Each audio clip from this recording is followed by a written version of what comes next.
right, it's all about sporting stories. The world of transfer. Well, it is set to short later tonight. That's by 7 p.m.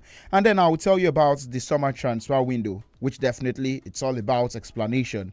Well, it closes tonight at 7 p.m. ahead of the Club World Cup. And it reopens on June 16 until September 1st. And the in-tournament registration period from June 27 to July 3. That's July 3rd. But clubs can still announce the deals when windows is short, but cannot register them until it opens. So you say that for club sides set to get involved, that's the maiden edition of the expanded Club World Cup. Well, definitely they have until 7 p.m. today to confirm and also maybe register their players ahead of the tournament set to begin in the US later this weekend. Well, definitely on the show this afternoon also we'll discuss about the interesting world of basketball, and this is from that's a Basketball African League. Rivers Upas, the Kingsmen, they were home and dry, well, I would say, because they've been dubbed out of the Basketball African League Season 5. Not the best of outing for them. They didn't put them in the edge for playing in that a title race for that connection. But then you tell that it is also set there in the world of sports. And definitely we are all looking forward to the Club World Cup. But then transfer stories, definitely. African Cup of Nations are set to begin. That's next month. But for the defending champions, the Banyana of South Africa, Tebi Gratlana, she is not in the squad, released by Dr. Desire Ellis. That's going into this tournament as the defending champion, Gratlana, who definitely was that focal point for them in the year 2022 when they won the Women's African Cup of Nations there in Morocco, Casablanca, to be precise, in the year 2022. So we discuss about all of this, but there is one big issue now, which definitely we've not gotten a clarity from, but I don't know if Peter would have more clarity on that, and this is about Crystal Palace's situation. You know, the one they have fostered from the just concluded season, defeating Manchester City in the finals of the English FA Cup. And then you tell that after all of the heroics that they put together in the just concluded season, they might not play in the UEFA Europa League. Why so? Well, you know about that on today's edition of the show. But once again, you are listening to the voice of Oluwatimilai SAMIES on the program this lovely afternoon. And I'm joined by Peter. And together, the next 25 minutes or thereabouts, we'll discuss about sport and stories across all fronts. Good afternoon, Peter. Thank you for having me, SAMIES. A pleasure to be here. Like you mentioned, when you think that everything club football has ended, FIFA have come up with a new format for the Club World Cup. And so we've got over 30 clubs across, cut across all federations, all confederations that will be involved in this Club World Cup starting this weekend.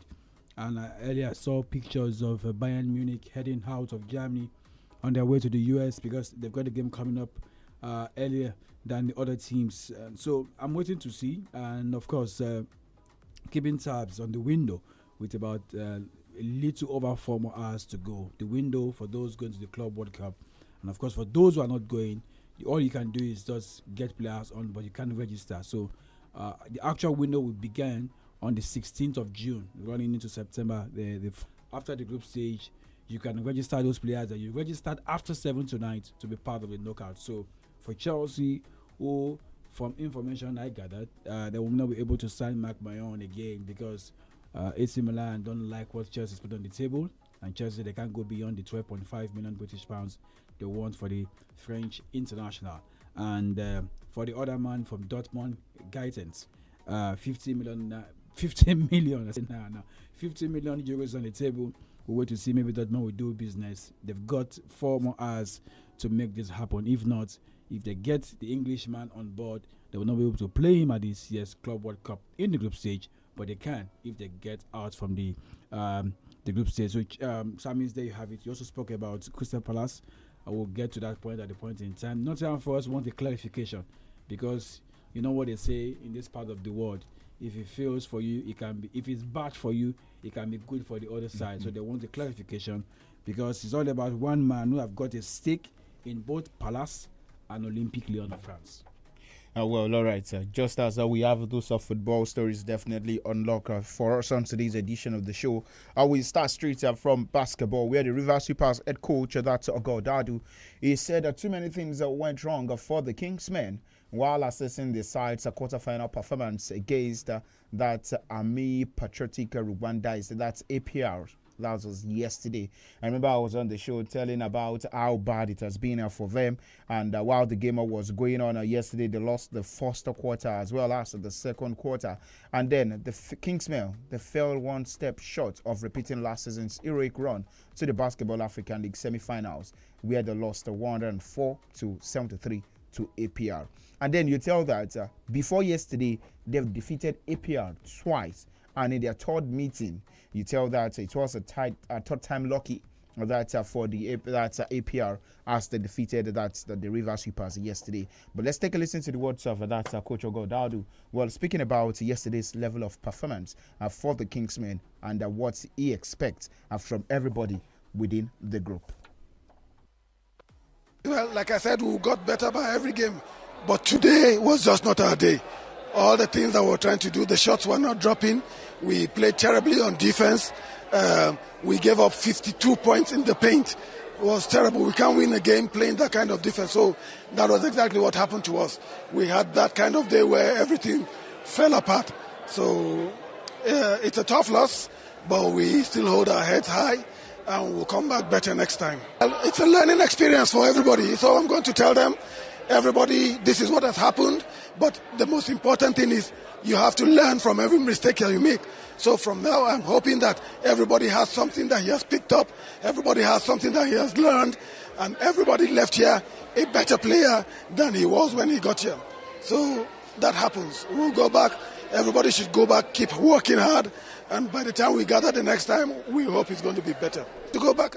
All right, so there you listen to the words of Coach 𝐷𝐿. Well, I wonder what he's going through, because that is evident in the cracks also. That's the Rivers Supers. They were dumped out of the Basketball African League when we all thought they could get better or past where they had, what they had last year. Yeah, wasn't. I was reporting this morning. Wasn't the best quarter-final place, hoping for a semi-final place in South Africa, Pretoria. It didn't happen. Like the coach said, everyone must learn, pick something from this. Result wasn't good. Can they get some positive from it? Yes, they should. Going forward, you also evidence in the voice of the coach. Baba has been screaming and hugging the boys, but hey, they have to come back. Screaming and hugging the boys, but hey, they have to come back. The beauty of this is that they see how it looks like. Now they will be hoping side SAMIES is how to get the league back running. That's been the difficult of all of this discussion. For how many years now? I haven't seen the Nigerian Basketball League up and running the way it used to be 5-6 years ago. So I'm hoping all of this will be sorted out. Hopefully, if it's not Rivers, any club again representing us on the continent in the bar will do better. But I think what Rivers has done is that they've gotten a lot of experience in this one and pick the positive. Can we also say that this is down to the that's unavailability of a few of the players who were there last year? Will Perry, the main man, last year? Yeah. If you don't have them come this year, it's not just them. The other teams also involved have also got their own share of not having some of the star players among their team, but they've been able to move on. So Rivers must find a way to move on.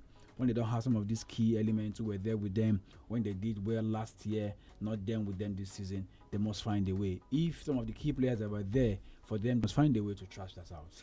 All right, just talking about the Basketball African League as well. We have the fixtures for the semi-finals. Al Ahly Tripoli will be up against APR, and then 𝐷𝐿 Alexandria will be up against. Going into the Basketball African Rivers Supers, but it happens that, well, this is the stage in which we are at this point in time. But quickly, let's just move away from basketball stories and quickly talk about this headliner from the world of Formula One, where the new Madrid Grand Prix will be held as the European section of the Formula One season next year.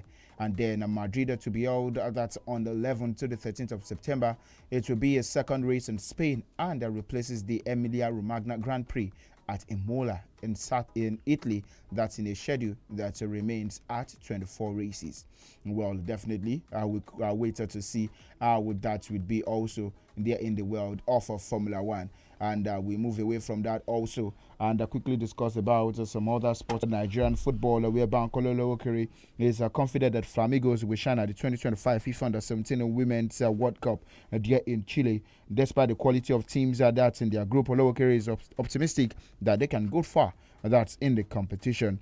Well, they won bronze medal at the 2022 edition hosted by India, and of course, we expect them to definitely get better. It's all about surpass that was the last time out. And remember, well, maybe I saw that as a bit of the Flamingos, the ladies. That's Gateway Games. They're in Abeokuta under the flagship of that's the invited junior athletes. They lost in the finals on penalty shootout, but you could tell that it was still them all the way to the